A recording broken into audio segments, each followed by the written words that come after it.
Tottenham 2, Everton 1 match reaction.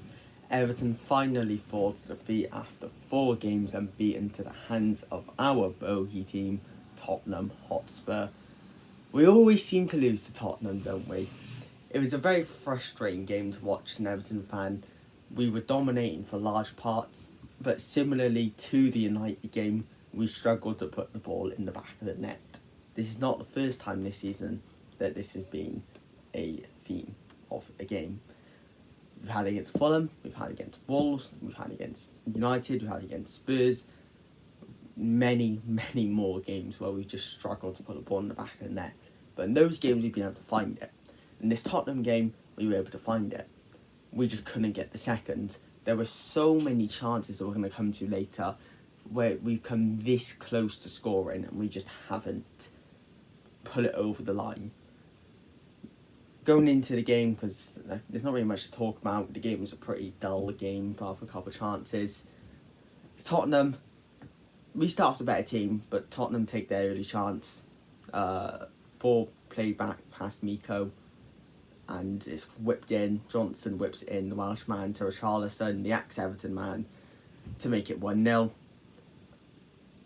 If anyone was going to score, it was probably going to be Richie all day, and he did get the first. Best, he didn't celebrate. Second goal, corner, whipped in, headed away. Was he even headed? No, I can't fully remember what happened, but it came to Son on the edge of the box, either just inside the box, and poor defending really, as he tucks it in. Both their goals were poor defending. They were pretty easily preventable. Poor marking, or just out of position, bad defending. It's just, it was a constant theme of that game in that first half for us. Not very much has happened. Until the last 10, where we get all of a sudden a good 10 chances, all from Tottenham mistakes, and we don't bury a single one. The only other noticeable thing in that first half was Andre Gomez coming on for an injured Idrissa Gana Gueye, which ended up being pretty good for us because Gomez was probably one of our best players after coming on, if not our best. We'll get to that later for the match rating or player ratings. Other than that, we should have capitalised with one of our chances in the first half. We didn't. We go into the second half. Tottenham bring on Eric Dyer from Romero. And other than that, nothing else really happened. Again, we're just dominating, getting chance after chance. We're not scoring, like usual. We finally get a chance to do score. Gomez fumbles Emerson. Ball played through. Dominic Calvert-Lewin scores 2-1. We're thinking at that point, the referee, I'm not blaming him here because he couldn't see it. He was 12 yards away, and there was about 2 players in between him and the foul. However, the linesman would have seen that from no one there, just him seeing what happened, and he hasn't called the foul. That is where we are annoyed, because there's a linesman who's gone, no foul, and they've gone to VAR, and it's like, oh, it's a foul. And yeah, he still took them for 2 minutes to see the blatant foul. I think it's a foul all day. But it's more the fact that the linesman didn't even see it. And it's just, how hard is your job? And the referee, fair enough, they've got to cover the entire pitch. You have half a pitch to cover. And all you got to do is go, foul, or offside, throw in. Your decisions aren't even the final say. But yet you can't know it's a blatant foul. Jesus Christ, the referees in this league. Anyway, moving on later into the game, we get a corner after a bunch more chances. We get a corner, whipped in, headed away, was it? And then Gomez on the right corner of the box smashes it into the bottom left corner to make it 2-1 with 10 minutes to go. 10 minutes to get 1 goal to get us a point. We create a couple of chances. Good saves by Vicario, or last-ditch defending. A couple more mistakes by Tottenham, and it comes to a 3-on-2. Danjuma, Beto, Calvert-Lewin. Danjuma gets the ball played through.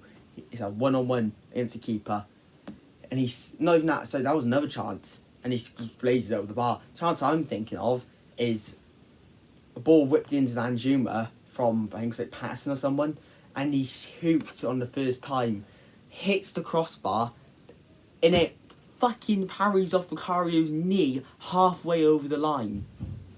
Jesus Christ, how unlucky are we? Vicario is still looking up at the crossbar, and it just hit his knee all of a sudden. If that doesn't hit his knee, it's a goal. It is going over the line, and Danjuma makes it 2-2. And we are celebrating right now a good point against Tottenham, who are a good team. But instead we are here talking about how unlucky we were, how poor the officiating was, and how we need to go again next time against Man City. Yay. On the 27th. We're going to the match player ratings now. Pickford, 6, made 1 good save, didn't really have much else to do, thought distribution wasn't great. Patty, 5, he got beat a lot, down maybe even 4, he got beat by Son a lot. Miko, 7, so thankful to have him back. He got beat down his side for their first goal, but he had just come back and he obviously clearly was still pretty rusty.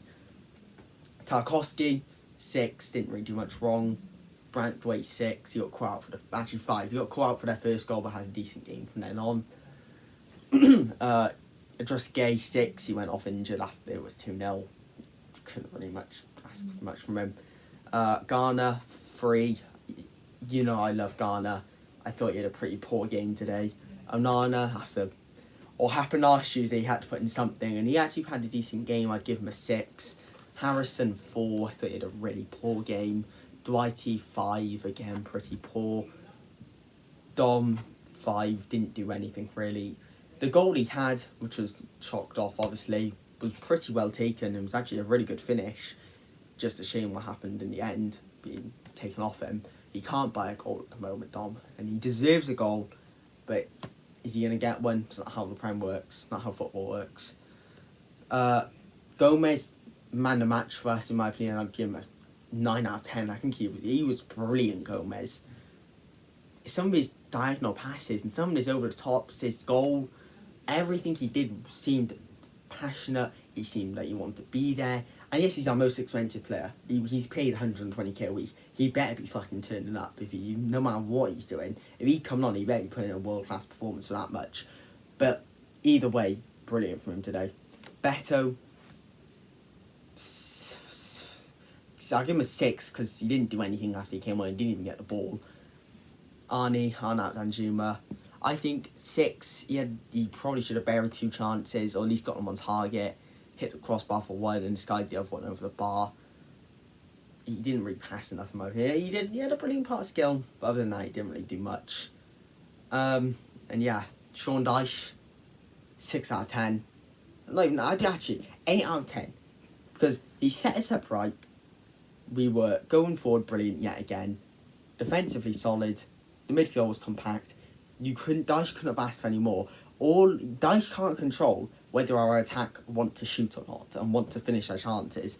Dyche can't control how poor we are defensively in the opening 15 minutes. Dyche can't control that.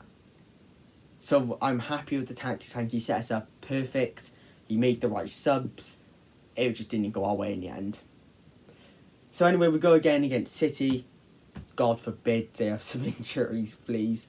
Please say Haaland's not fit, Rodri's not fit, KDB's not fit, Doku's not fit, because otherwise we are going to get torn apart. Anyway, thank you for watching. I will see you guys again in the next one. Captains and Mega Captains coming up soon. Thank you for watching, and goodbye, and goodbye.